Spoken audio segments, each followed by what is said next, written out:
So in a matter of minutes, the doctors had said they didn't think I was even going to wake up. And I went from being a cover-up drug and alcohol user and addict to destroying my entire family.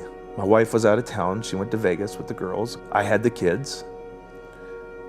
And I remember ordering a pizza. It was a Friday night. And then I remember walking into the office. I had mixed myself a drink and I had taken a pill. And then I don't remember anything until 6 days later. I woke up in the hospital. And it was my son Easton, and he called me saying that he couldn't wake up his dad and that he was in his office, not responding.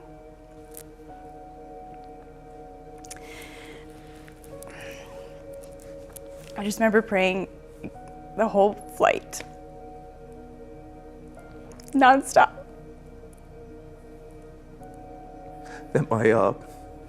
That my kids saw me on the floor unconscious and were helpless.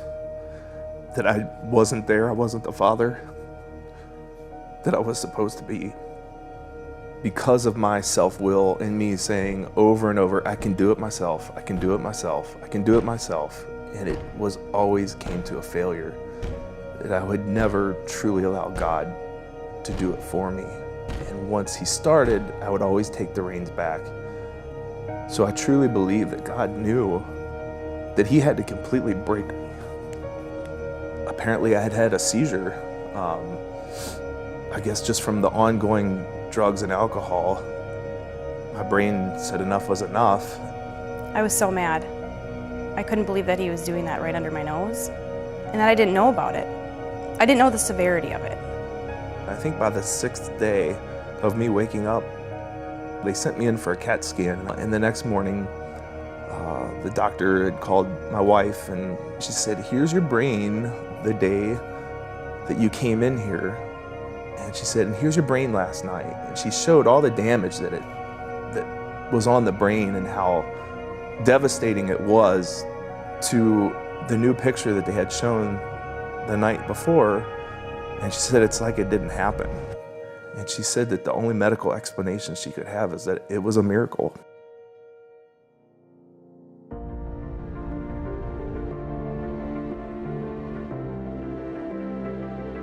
Philosophy is that we can worship our way out of addiction. That the answer isn't secular treatments. It isn't a works-based program. That it's God, it's Jesus. I got into biblical counseling. And that was huge, because through that process is how I learned to forgive. And then by 2016, I wanted to start doing a men's group. And so I got into a men's Bible study, Every Man a Warrior, Man Up.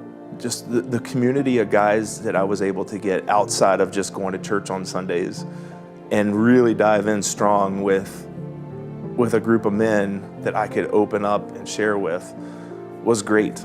The first people that were there by my wife's side and by my side were the people from our small group, both the couples group that we were at and the men's Bible study that I was at.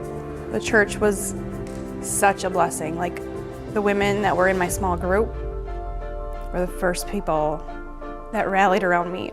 I feel so blessed to know that Jesus cares for me and my family. But I'm thankful now that we did go through it, because now we have a family that is Christ-centered. We still have a lot of growth to do, and I'm excited about that. But it's from where we were 2 years ago to where we are now is huge. I have to be a better father.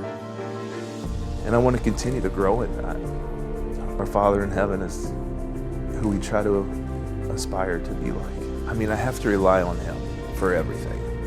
Even when I want to try to take control back, there comes a time in every decision that I make where I have to just pray about it and then just rely on Christ to handle it. Jesus is the ultimate authority.